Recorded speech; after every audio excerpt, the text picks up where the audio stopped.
विशेष समितिको प्रतिवेदन अधुरो र अपुरो रहेकाले त्यसलाई मानेर जान नसकिने नेकपा एमालेको भनाई। मुलुकको अर्थतन्त्र गम्भीर अवस्थामा रहेको बेला अर्थमन्त्री शर्माकै कारण अर्थ सचिव नै भाग्ने अवस्था आएको आरोप। यही भदौ 2 देखि 6 गतेसम्म 6औं अन्तर्राष्ट्रिय महिला उद्यमी व्यापार मेला हुने। मेलामा जिल्ला स्तरदेखि अन्तर्राष्ट्रिय स्तरसम्मका महिलाहरूले उत्पादन गरेका 109 स्टलहरू राखिने। र साताको पहिलो दिन नेप्से परिसूचक 10.27 अङ्कले वृद्धि। कारोबारमा आएका 219 कम्पनीको 61,06,000 किता सेयर, 2 अर्ब 67 करोड 33 लाख रुपियाँमा कारोबार। हामी छौं पल पल तपाईसँग, हिमाल पहाड तराईसँग, साथ छ हाम्रो बढ्ने कदमलाई। सलाम छ ती पोरखे हातहरूलाई, जिन्दगी सजाइदिन्छौँ हामी, हर सासको साथी बन्छौँ हामी। सुरक्षा अनि समृद्धि प्राण छ हाम्रो, हर आफू पनि बचौं, अरूलाई पनि बचाऊ। आजै नेपाल लाइफमा जीवन बिमा गरौँ। हामी हौ नेपाल लाइफ। नेपाल लाइफ, किनकि जीवन अमूल्य छ। नमस्कार, कारोबार समाचारमा स्वागत छ। अब समाचार विस्तारमा। प्रमुख प्रतिपक्षी दल नेकपा एमालेका उपमहासचिव प्रदीप कुमार गेवालीले अर्थमन्त्री जनार्दन शर्माको मातहतमा कुनै पनि कर्मचारी बस्न नचाहेको बताउनु भएको छ। पूर्व परराष्ट्र मन्त्री समेत रहनुभएका गेवालीले शर्मामाथि गरिएको संसदीय विशेष छानबिन समितिको प्रतिवेदन तथ्यमा आधारित नभएपछि उहाँको मातहतमा अर्थ मन्त्रालयका कुनै पनि कर्मचारी बस्न नचाहेर भागाभागको स्थिति भएको दाबी समेत गर्नुभयो। आइतबार प्रतिनिधि सभा बैठकमा बोल्दै उहाँले मुलुकको अर्थतन्त्र गम्भीर अवस्थामा रहेको बेला अर्थ मन्त्रालयमा अर्थ सचिव नै भाग्ने अवस्था आएको भन्दै यस्तो अवस्थामा पनि किन प्रधानमन्त्री शेरबहादुर देउवालाई नपोलेको भनी प्रश्न गर्नुभयो। कुनै बेला अर्थ मन्त्रालयमा जानका लागि कर्मचारीहरू हानाथाप गर्ने गरेको उल्लेख गर्दै उपमहासचिव गेवालीले अर्थमन्त्री शर्माकै गतिविधिका कारण त्यहाँ कर्मचारी जान नचाहेको बताउनुभयो। अर्थ मन्त्रालयमा अर्थ सचिव भएर जान कोही पनि तयार भइरहेका छैनन् र अहिले राजस्व सचिवको रूपमा भूमिका सम्पादन गरिरहनुभएका सचिवलाई नै अर्थ सचिवको पनि जिम्मेवारी दिइएको छ। कुनै बेला अर्थ मन्त्रालय सरकारको सबैभन्दा महत्त्वपूर्ण पोर्टफोलियो मानिन्थ्यो र त्यहाँ सचिवहरू जानका लागि एक किसिमले हानाथाप जस्तै हुन्थ्यो।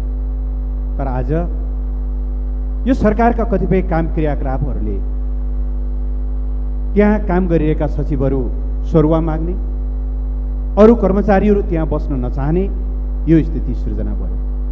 उपमहासचिव गेवालीले अर्थमन्त्री शर्मामाथि गरिएको संसदीय छानबिन विशेष समितिको प्रतिवेदन अधुरो र अपुरो रहेकाले त्यसलाई मानेर जान नसकिने पनि स्पष्ट पार्नुभयो। संस्कृति पर्यटन तथा नागरिक उड्डयन मन्त्री जीवनराम श्रेष्ठले विदेशी पर्यटकको पहिलो गन्तव्य स्थल नेपाललाई बनाउनु पर्ने बताउनु भएको छ। आइतबार पर्यटन मन्त्रालयमा काठमाडौँ विश्वविद्यालय र नेपाल पर्यटन तथा होटल व्यवस्थापन प्रतिष्ठान बीच भएको सम्झौता कार्यक्रममा बोल्दै मन्त्री श्रेष्ठले यस्तो नेपालमा पर्यटकको संख्या बढाउँदै विदेशीको लागि पहिलो गन्तव्य स्थल नेपाललाई बनाउनु पर्ने बताउनु भएको हो। उहाँले सरकारले नेपालको प्रकृति, संस्कृति र एडभान्चरसँग जोडिएका विषयमा केन्द्रित भएर पर्यटन विकास गरी विश्वका पर्यटकलाई आकर्षित गर्नुपर्ने बताउनुभयो। मन्त्री श्रेष्ठले पर्यटनलाई रिब्रान्डिङ गर्ने पनि बताउनुभयो। उहाँले यसरी पर्यटन क्षेत्रको विकास गर्दा पर्यटकको संख्यामा वृद्धि हुने अपेक्षा गरेको बताउनुभयो। मन्त्री श्रेष्ठले नेपालमा अत्यधिक रूपमा पर्यटकको संख्या वृद्धि भए अहिलेको जनशक्तिले नधान्ने भन्दै यसमा वृद्धि गर्दै पर्यटन क्षेत्रलाई थप व्यवस्थित बनाउनु पर्ने बताउनुभयो। र सँगै चाहिँ नि पर्यटकहरूको संख्यालाई वृद्धि गर्ने कुराहरू हामीले उठाएका छौँ र संसारका पर्यटकहरूको एउटा गन्तव्यको रूपमा नेपाललाई बनाउने भन्ने लक्ष्य हामीले लिएका छौँ। यो हिसाबले हाम्रो चाहिँ नि जुन एउटा नेचरसँग जोडेका कुराहरू, कल्चरसँग जोडेका कुराहरू र एडभेन्चरसँग जोडेका कुराहरू, यी कुरालाई केन्द्रित गरेर हामीले हाम्रो पर्यटन क्षेत्रलाई विस्तार गर्नुपर्छ, विकास गर्नुपर्छ र चाहिँ नि आकर्षित गर्नुपर्छ भन्ने कुरा गरेका छौँ। र यसको सँगै हाम्रा ब्रान्डिङहरूलाई अब फेरि रिब्रान्डिङ गर्नुपर्छ भन्ने कुराहरू पनि हामीले उठाएका छौँ। अब यसरी हामीले पर्यटन क्षेत्रको विकासको चाहिँ नि परिकल्पना गर्दाखेरि हामीले जुन चाहिँ नि पर्यटकहरूको सङ्ख्याको एउटा चाहिँ नि अपेक्षा गरेका छौँ र यी सङ्ख्याहरू साँच्चै अभिवृद्धि हुने हो भने हामीसँग भएको अहिलेको ह्युमन रिसोर्सहरू हामीलाई पुग्दैन। अब एउटा त हामीसँग चाहिँ नि उत्पादन भएका जनशक्तिहरू अहिले अन्तर्राष्ट्रिय बजारमा धेरै गइरहेको स्थिति पनि छ। त्यसले पनि एउटा हामीलाई अभाव चाहिँ नि महसुस गरेको छ। अर्को यो चाहिँ नि सेक्टरको विकास हुँदाखेरि यसले चाहिँ नि ल्याउने जुन एउटा आवश्यकताहरू त्यसको लागि पनि परिपूर्ति गर्नुपर्ने आवश्यकता छ। मन्त्री श्रेष्ठले नेपालमा आएका पर्यटकका लागि पर्यटकको आफ्नै देश अनुसारकै खाना बनाउनुपर्छ भन्ने मान्यताको अन्त्य गर्नुपर्ने बताउनुभयो। उहाँले नेपाली खानामा पनि धेरै विविधता, मौलिकता र पौष्टिकता रहेकाले पर्यटकहरूलाई नेपाली खाना खुवाउने सोच राख्नुपर्ने बताउनुभयो। मन्त्री श्रेष्ठले नेपाली मौलिक तथा परम्परागत खाना विश्वका अन्य मुलुकको भन्दा कम नभएको दावी गर्नुभयो। उहाँले नेपालको मौलिकतालाई पहिचान दिने गरी होटल व्यवस्थापनको क्षेत्रलाई विकास गरी नेपालको छुट्टै पहिचान बनाउन सकिने बताउनुभयो। मन्त्री श्रेष्ठले अहिलेसम्म नेपाललाई सगरमाथा गौतम बुद्ध जन्मभूमिको रूपमा प्रचार गरिएको भन्दै अब हस्पिटालिटीको क्षेत्रमा पनि प्रचार गर्न आवश्यक रहेको बताउनुभयो। निश्चित रूपमा हामीले हाम्रो मौलिकतालाई एउटा पहिचान दिने गरी हामीले हाम्रो हस्पिटालिटी सेक्टरलाई चाहिँ नि कसरी विकास गर्न सक्छौँ भन्ने कुरा यो अनुसन्धानको विषय हुनसक्छ, अध्ययनको विषय हुनसक्छ र यो अनुसार चाहिँ नि हामीले एउटा यो एकाडेमिक चाहिँ नि प्याकेजहरू तयार गर्ने कुराहरू चाहिँ नि हुनसक्छ र यसरी जान सक्यौँ भने नेपालको एउटा आफ्नो छुट्टै एउटा चाहिँ नि परिचय छ संसारमा। अब हाम्रो एउटा चाहिँ नि भनौँ हामीले अहिलेसम्म ब्रान्डिङ भनेको एउटा सगरमाथाको, अर्को चाहिँ नि गौतम बुद्धको जन्मस्थलको रूपमा गरिरहेछौँ। त्यो सँगसँगै धेरै कुराहरू हामीसँग छन् जुन कुराहरू हामी ब्रान्डिङ गर्न चाहिँ नि सक्छौँ र नेपालले त्यो खालको आफ्नो एउटा मौलिक ढङ्गबाट यी कुराहरूलाई हामीले लैजान सक्यौँ भने एउटा संसारका हस्पिटालिटी सेक्टरमा रहनेहरूलाई एउटा आकर्षित पनि गर्न सक्छ। त्यस्तै कार्यक्रममा काठमाडौँ विश्वविद्यालयका उपकुलपति डाक्टर भोला थापाले पर्यटकले नेपालमा स्विस, अस्ट्रियन हस्पिटालिटी भन्दा पनि नेपाली हस्पिटालिटी खोजेको बताउनुभयो। उहाँले नेपालले पूर्वीय आतिथ्यतालाई विश्वमा पुर्याउन सक्नुपर्ने आवश्यकता रहेको बताउनुभयो। डाक्टर थापाले सरकारले साना साना कार्यक्रममा अल्झेर बस्नुभन्दा पनि ठुला अनुसन्धानका कार्यक्रम अगाडि बढाउनु पर्ने बताउनुभयो। हामी अन्डर ग्रेजुएट प्रोग्राममा अल्झेर बस्ने होइन, यहाँबाट मास्टर्स र पिएचडी रिसर्च बेस्ड प्रोग्रामहरूमा अगाडि बढौँ र हामीले अरू सबैलाई मेन्टरिङ गरौँ। नेपालभरि भएका हस्पिटालिटी कलेजहरूलाई उहाँहरूलाई चाहिने आवश्यक जनशक्ति र फिलोसफी एउटा चाहिँ नि भिजन त्यहाँबाट दिन सुरु गरौँ। किनभने संसारमा अब हामीले लिडरसिप लिनुपर्ने छ। यहाँबाट कहिले काहीँ हाम्रो मानसिकता हामी चाहिँ नि एउटा ह्युमन रिसोर्स उत्पादन गरिदिएर जागिर खुवाउन पठाउने भन्ने छ, अब चेन्ज गरौँ। उहाँले नेपालले विश्वमा नै होटल व्यवस्थापनको क्षेत्रमा नेतृत्व लिनुपर्ने बताउनुभयो। डाक्टर थापाले नेपालले दक्ष जनशक्ति उत्पादन गरेर विश्वका अन्य मुलुकहरूमा जागिर खान पठाउने परम्पराको अन्त्य गर्नुपर्ने पनि बताउनुभयो। पर्यटन शिक्षाको क्षेत्रमा अत्यावश्यक दक्ष जनशक्ति उत्पादनका लागि सहकार्य गर्न काठमाडौँ विश्वविद्यालय र नेपाल पर्यटन तथा होटल व्यवस्थापन प्रतिष्ठान बीच सम्झौता भएको हो। नेकपा एमालेका सांसद योगेश कुमार भट्टराईले वर्तमान सरकारले स्वास्थ्य बीमा कार्यक्रमलाई व्यावसायिक बीमाको रूपमा बुझिरहेको आरोप लगाउनु भएको छ। आइतबार प्रतिनिधि सभाको बैठकमा विशेष समयमा बोल्दै उहाँले स्वास्थ्य बीमा कार्यक्रमलाई व्यावसायिक नबनाई सामाजिक सुरक्षाको स्वास्थ्य बीमा बनाउनु पर्ने बताउनुभयो। सांसद भट्टराईले स्वास्थ्य बीमाको दायरा पनि बढाउन आवश्यक रहेको भन्दै 1 लाखबाट अब 10 लाख बनाउनु पर्ने बताउनुभयो। उहाँले वर्तमान सरकारले 6 अर्ब भन्दा बढी कोरोनाको बीमा रकम भुक्तानी गर्न आनाकानी गरिरहेको आरोप पनि लगाउनुभयो। आजको सरकारले के बुझिरहेको छ भने यसलाई एउटा व्यावसायिक बीमाको रूपमा बुझिएको छ। यो व्यावसायिक बीमा होइन सभामुख महोदय, यो सामाजिक सुरक्षाको स्वास्थ्य बीमा हो। त्यसकारणले हामी यसमा फेरि पनि जोड दिन चाहन्छौँ, यसलाई सामाजिक सुरक्षा स्वास्थ्य बीमा अन्तर्गत निरन्तर अगाडि बढाउन र स्वास्थ्य बीमा ऐन अन्तर्गत यसलाई अगाडि बढाउन पूर्ववत अवस्थामा सञ्चालन गर्नको निम्ति फेरि पनि म हाम्रो दलको तर्फबाट ध्यान आकर्षण गर्न चाहन्छु। साथै मैले सकिहालेँ सभामुख महोदय, हामीले यो संसदमा स्वास्थ्य बीमाको दायरा फराकिलो बनाउन त्यसलाई 10 लाखसम्म भुक्तानी दिने व्यवस्था गर्नको निम्ति भन्दै आएका थियौँ र पछिल्लो दिनमा अन्य दलका मान्यज्यूहरूले पनि त्यसमा साथ दिनुभएको छ। म धन्यवाद दिन चाहन्छु र स्वास्थ्य बिमाको अब दायरा फराकिलो बनाउनु पर्नेछ। 10 लाख कमसेकम पुर्याउनु पर्छ। आज 1 लाख मात्रै छ। त्यसले कुनै ठुलो बिरामी भयो भने त्यसले उपचार धान्दैन। त्यसकारण यसको बिमा रकम बढाउनको निम्ति पनि म ध्यान आकर्षण गर्न चाहन्छु। साथै हामीले अघिल्लो सरकारले कोरोना बापतको बिमा गरेका थियौँ र गएको असार 29 गते माननीय शेरबहादुर देउवाजीलाई यो सरकार सुम्पिदाको दिनसम्म कोरोना बिमाको रकम भुक्तानी भएको थियो। तर आज त्यो कोरोना बिमाको रकम भुक्तानी भएको छैन र यो झन्नै 6 अरब भन्दा बढी कोरोना बिमाको रकम भुक्तानी गर्न सरकारले आनकानी गरेको छ। म सभामुख महोदय मार्फत त्यो ध्यान आकर्षण गर्न चाहन्छु। उहाँले सत्तारूढ 5 दलीय गठबन्धन सरकारलाई पञ्चमुखी सरकारको संज्ञा दिनुभयो। उहाँले गङ्गालाल अस्पतालमा 60 वर्षे उमेर हदका कारण सेवानिवृत्त गर्नुपर्ने डाक्टरका लागि स्वास्थ्य मन्त्रीको अध्यक्षतामा प्रधानमन्त्रीको निर्देशनमा 63 वर्षको उमेर हद गरेर नियमावली संशोधन गरिएको प्रति आपत्ति पनि जनाउनु भयो। हालै गङ्गालाल अस्पतालमा एकजना चिकित्सकको भोलि 23 गते समय अवधि सिद्धिँदै थियो।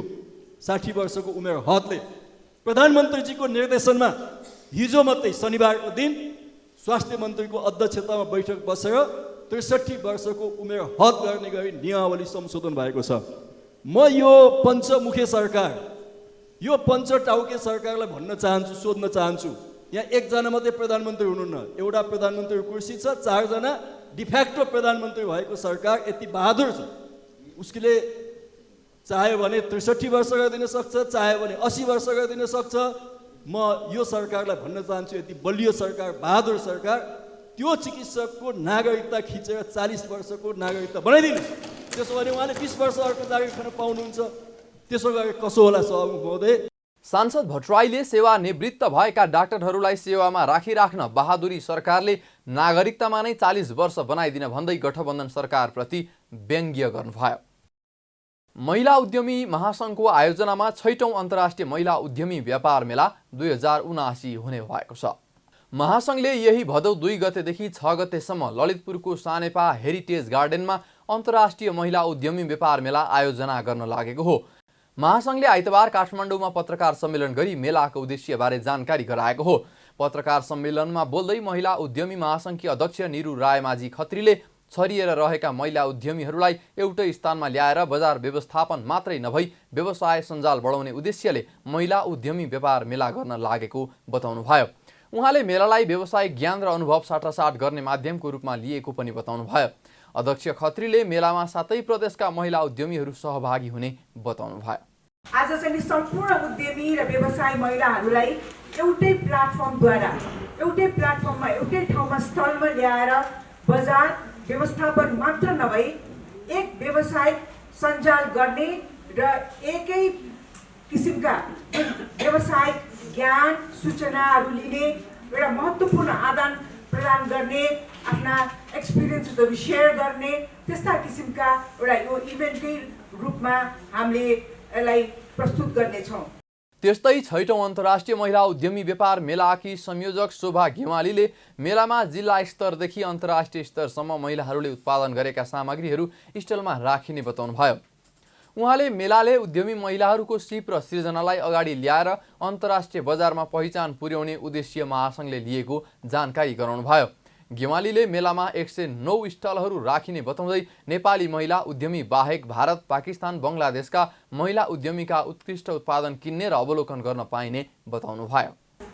यस मेलामा जिल्ला स्तरीय, राष्ट्रिय तथा अन्तर्राष्ट्रिय महिला उद्यमीका उत्पादनको स्टल रहनेछ।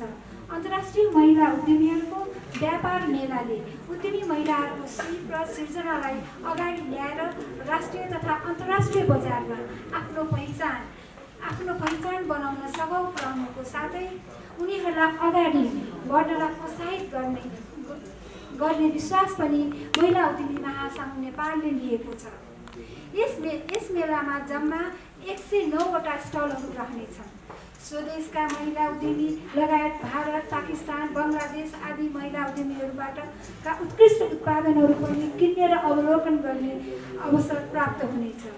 उक्त मेलामा हस्तकलाका सामानहरूमा प्राकृतिक रेसाजन्य वस्तु, ढाका तथा घर बुनाका सामान, हाते कागजका वस्तुहरू, पुष्प सम्बन्धी सामग्रीहरू, जडीबुटी, गरगहना र सजावटका सामानहरू प्रदर्शनीमा राखिनेछ।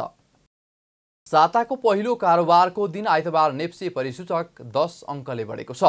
आइतबार नेप्से परिसूचक 10.7 अङ्कले बढेर 2123.83 बिन्दुमा पुगेको हो। आइतबार कारोबारमा आएका 219 कम्पनीको 61,06,521 किता सेयर 2,67,33,38,232 रुपियाँमा कारोबार भएको छ। नेप्सेका 13 उपसमूह मध्ये लाइफ इन्सुरेन्स उपसमूह बाहेक 12वटा उपसमूहको सूचक सकारात्मक देखिएको छ, जसमा जीवन बिमा उपसमूहको सेयर मूल्य 0.5% ले घटेको छ। होटल उपसमूहको सूचक सबैभन्दा धेरै 2.16% ले बढेको छ। नेप्से परिसूचक बढेसँगै मनोकामना स्मार्ट लघुवित्तको सेयर मूल्य सकारात्मक सर्किट लेभलमा कारोबार भएको छ। त्यस्तै तेह्रथुम पावरको 9.65%, उपकार लघुवित्तको 9.13%, गुहेश्वरी फाइनान्सको 8.57% र साहस ऊर्जाको सेयर मूल्य 6.11% ले बढेको छ। तर नयाँ सारथी लघुवित्तको सेयर मूल्य सबैभन्दा धेरै 3.48% ले घटेको छ भने ग्रामीण विकास लघुवित्तको 3.38% ले घटेको छ। आइतबार शिवम सिमेन्टको 13 करोड 89 लाख रुपियाँको सेयर कारोबार भएको छ भने नबिल बैङ्कको 12 करोड 72 लाख रुपियाँ बराबरको सेयर कारोबार भएको छ। सांसद विमला विश्वकर्माले गठबन्धनको सरकारले रेलमार्ग निर्माणको कार्य अगाडि कहिले बढाउँछ भन्दै प्रश्न गर्नुभएको छ।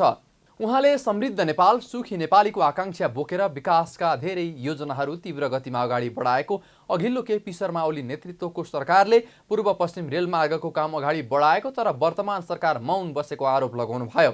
उहाँले रेलमार्ग निर्माणको लागि रोक्का गरेको किसानको जग्गाको मुआब्जा समेत नपाउँदा किसानहरू मारमा परेको पनि बताउनुभयो। सम्माननीय सभामुख महोदय, विकास र समृद्धिको सपना मात्र होइन, समृद्ध नेपाल, सुखी नेपालीको राष्ट्रिय आकांक्षा बोकेर विकासका थुप्रै योजनाहरू द्रुत गतिमा अघि बढाइरहेको अघिल्लो केपी शर्मा ओली सरकारले पूर्व पश्चिम रेलमार्गको कामलाई अघि बढाएको कुरा सबैलाई अवगतै छ। यो सरकारले रेलमार्गको कामलाई निरन्तरता दिनुपर्दछ। रेलमार्ग सर्वेक्षण र कार्यथालनीका क्रममा रेलमार्गभित्र पर्ने कैयौँ किसानहरूका जमिन पर्दछन् र ती जमिनहरू रोका गरिएका छन्। रेलमार्गभित्र पर्ने जमिनको मुआब्जा वितरणको काम अघि बढाइएको छैन। थोरै जमिन रेलमार्गमा परे पनि 2 बिघा 3 बिघा जमिनका धनी पूर्जा रोका गरिएका छन्, जसका कारण किसानहरू ठुलो मारमा परेका छन्। आफ्नो जमिन आफैले बिक्री गर्न, ऋण लगायतका कारोबारमा उपभोग गर्न पाइरहेका छैनन्। यो गठबन्धनको सरकारले रेलमार्ग निर्माण कार्य अघि बढाउँछ कि बढाउँदैन? म सरकारलाई प्रश्न गर्न चाहन्छु र यथाशीघ्र मुआब्जा वितरण तथा किसानका जमिनहरू रोकाफुक्का गरियोस्। त्यस्तै सांसद विष्णु शर्माले सरकारले जनताले पाउने सर्वसुलभ स्वास्थ्य सेवामा ध्यान नदिएको बताउनुभयो। उहाँले पछिल्लो समय वर्षासँगै कोभिड, मंकी पक्स, झाडा पखाला जस्ता रोग फैलिएको बताउनुभयो। सभामुख महोदय, वर्षा सुरु भइसकेसँगै रोग पनि फैलिँदै गएको छ। कोभिड लगायतका मंकी पक्स, झाडा पखाला, डेङ्गु बिरामीहरू देखा परेका छन्। नेपाल भारत सिमानामा आउने जाने नागरिकको लागि सूचनाको बोर्ड राख्न नेपाल सरकारसँग अनुरोध गर्दछु। सिमाना खुल्ला छ, भारतमा सङ्क्रमण फैलिने सम्भावना छ, तर सरकारले थाहा नपाए जस्तो गरेको छ। अस्पताल, हेल्थ पोस्टहरूमा औषधिको नाममा सिटामोल, जीवनजल पनि बिरामीले पाउन सकेका छैनन्। प्रत्येक नागरिकलाई राज्यबाट आधारभूत स्वास्थ्य सेवा निःशुल्क प्राप्त गर्ने हक हुनेछ भनेर आकस्मिक स्वास्थ्य सेवा वञ्चित गरिने छैन भनेर संविधानमा धारा 35मा उल्लेख गरिएको छ, तर नागरिकले स्वास्थ्य सेवा सुलभ हुन सकेको छैन। त्यस्तै नेकपा माओवादी केन्द्रका सांसद शक्तिबहादुर बस्नेतले मध्य पहाडी लोकमार्ग अन्तर्गतको कर्णाली र सुदूरपश्चिम खण्डमा अप्टिकल फाइबर बिछ्याउनको लागि नेपाल टेलिकमले ठेक्का प्रक्रिया अगाडि बढाएको वर्षौं भए पनि अझै काम सुरु हुन नसक्नुको कारण सरकारले जवाफ दिनुपर्ने बताउनुभयो। उहाँले सरकारले घोषणा गरेको स्थानीय तहको सदरमुकामसम्मको सडक आलोपत्रे गर्नको निम्ति आवश्यक व्यवस्था तत्काल मिलाउन माग पनि गर्नुभयो। मध्य पहाडी लोकमार्ग अन्तर्गतको कर्णाली र सुदूरपश्चिम खण्डमा अप्टिकल फाइबर बिछाउनको लागि नेपाल टेलिकमले ठेक्का प्रक्रिया अगाडि बढाएको वर्षौं भइसक्यो, तर अझै काम सुरु हुन नसक्नुको कारण के हो? सभामुख महोदय मार्फत म सरकारसँग प्रश्न गर्न चाहन्छु। त्यस्तै मध्य पहाडी सडकको जाजरकोट खण्डको मन्ता भन्ने ठाउँमा करिब 500 मिटर ट्र्याक ओपनको काम हुन नसक्दा मध्य पहाडी सडक सञ्चालनमा आउन सकिरहेको छैन। ट्र्याक ओपनको काम कहिले सम्पन्न हुन्छ, सरकारबाट म जवाफ चाहन्छु। सभामुख महोदय, सन्तुलित र समावेशी विकास हाम्रो राष्ट्रिय विकासको महत्त्वपूर्ण हिस्सा हो। सरकारले घोषणा गर्दै आएको स्थानीय तहको केन्द्रसम्म सडक कालोपत्री गर्नको निम्ति आवश्यक व्यवस्था मिलाइयोस् भनेर म सरकारको ध्यान आकर्षण गराउन चाहन्छु। यसैगरी सांसद शान्ता चौधरीले वर्तमान सरकार बजार मूल्य नियन्त्रणमा भन्दा पनि साक्षी बस्नमा व्यस्त रहेको आरोप लगाउनुभयो। उहाँले बजारमा वस्तुको अत्यधिक रूपमा बजार भाव बढ्दा समेत सरकार टुलु हेरेर बसिरहेको बताउनुभयो। सम्माननीय सभामुख महोदय, अहिले बजार भाव असाध्यै बढेको छ। यो बढेको बजार भाव यो सरकारले टुलु हेरेर बसेको छ। नेपालमा पनि एक झोला सामान किन्न एक झोला पैसा लिएर जानुपर्ने अवस्था आउन सक्छ। धनीले त किनेर खान सक्लान् सभामुख महोदय, तर यो महँगीले गरिबको घरमा चुलो नबल्ने अवस्था आउन सक्छ। महँगीको नाममा भोकमरी आउन सक्छ। यसले समाजको अमन चयन बिथोल्ने खतरा हुन सक्छ। सरकारको काम महँगीको साक्षी बस्ने होइन, त्यसलाई नियन्त्रण गर्ने हो। नेपाली काङ्ग्रेस लगायत गठबन्धनको खुल्ला बजार अर्थनीति यसको प्रमुख कारण हो। सभामुख महोदय, किसानले आफ्नो लगानी उठाउन नसक्ने तर बजारमा पुग्दा कैयौँ गुणा महँगो हुने भन्ने सरकार दलाल पुँजीवादको साक्षी बस्नु हो। यो सरकार सुशासन र महँगी नियन्त्रण गर्ने भन्दा पनि गठबन्धन खुस्किन्छ कि भन्ने चिन्ताले हात बाँधेर बसेको छ। त्यस्तै सांसद शेरबहादुर तामाङले अविरल वर्षाका कारण सिन्धुपाल्चोकको मेलम्चीमा पहिरोको कारण 30 घर जोखिममा रहेको भन्दै त्यसको व्यवस्थापन गर्न माग गर्नुभयो। उहाँले संसदमा गाँजा खेतीलाई नियमन तथा व्यवस्थापन गर्न बनेको विधेयक धेरै अगाडि दर्ता भएर पनि विधेयक छलफल नभएको भन्दै तत्काल छलफलमा ल्याउन आग्रह गर्नुभयो। सम्माननीय सभामुख महोदय, हिजो परेको अविरल वर्षाले सिन्धुपाल्चोक जिल्ला मेलम्ची नगरपालिका वार्ड नम्बर 2 मा एउटा भीषण पहिरो गएको छ। त्यो पहिरोको कारण बाटो पनि अवरुद्ध छ। डाँडाघरे टोल र सिरान टोलका 30 घर जोखिममा परेको छ। त्यसै गरी मेलम्ची नदीमा आइरहेको बाढीको कारण हेलम्बु गाउँपालिकाको 6 ठाउँ बाटो कटान भएर अहिले सम्पर्क टुटेको छ र यो विपद व्यवस्थापन प्रतिकार्य केन्द्रीय समिति गठन भएको जस्तो लाग्छ। त्यसैले यो समिति मार्फत त्यसको निगरानी हुन सकोस् र बाटो खोल्ने कुरामा छिटो ध्यान जान सकोस्। यसैगरी अब गाँजा खेतीलाई नियमन तथा व्यवस्थापन गर्न बनेको विधेयक यो संसदमा धेरै अगाडि दर्ता भएको छ। मैले आफैले दर्ता गरेका थिएँ। यसको छलफलमा ल्याइयो सभामुख महोदय। म पनि सांसदै हुँ भनेर फेरि परिचय दिनु नपरोस्। त्यस्तै सांसद सरिता कुमारी गिरीले सरकारले विभिन्न बहाना बनाएर नेपाल आयल निगमलाई निजीकरण गर्न लागेको आरोप लगाउनुभयो। उहाँले आयल निगमलाई निरुत्साहित गर्ने गरी फिर्ता पाउने भ्याट बापतको 7 अर्ब रकम आयल निगमलाई फिर्ता नगर्ने, 9% ब्याज दरमा टेकुको जग्गा धितो राखेर 3 अर्ब ऋण दिने, देउवा सरकार 22 अर्ब भारतीय आयल निगमलाई दिन बाँकी बारे अध्ययन टोली खटाई घाटा देखाउँदै आयल निगमलाई निजीकरण गर्ने तयारी भएको दावी गर्नुभयो। सम्माननीय सभामुख महोदय, आयल निगमलाई निरुत्साहित गर्ने गरी फिर्ता पाउने भ्याट बापतको रकम 7 अर्ब एनओसीलाई फिर्ता नगर्ने, 9% ब्याज दरमा टेकुको जग्गा धितो राखी 3 अर्ब ऋण दिने, देउबा सरकार 22 अर्ब आइओसी भारतलाई तिर्न बाँकी रहेको बारे एक अध्ययन टोली खटाई घाटा देखाउँदै हाल एनओसीलाई निजीकरण गर्ने जुन तयारी भइरहेको छ, यो गलत काम हो र यसलाई रोक्न म सम्बन्धित निकायसँग जोरदार माग गर्दछु। उहाँले आयल निगमलाई सरकारले निजीकरण गर्नु गलत काम भएको भन्दै त्यस्तो कार्य रोक्न सम्बन्धित निकायसँग माग गर्नुभयो। कारोबार समाचारमा अब सुनचाँदी र विदेशी विनिमय दर सम्बन्धी जानकारी।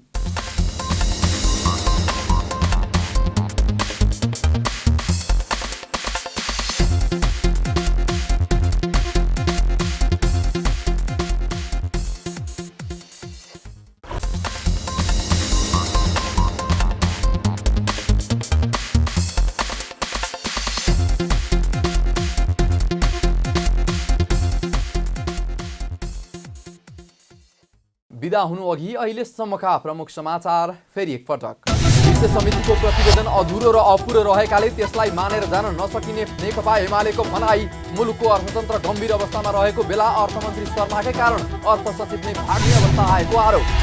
यही भदौ 2 देखि 6 गतेसम्म 6औं अन्तर्राष्ट्रिय महिला उद्यमी व्यापार मेला हुने।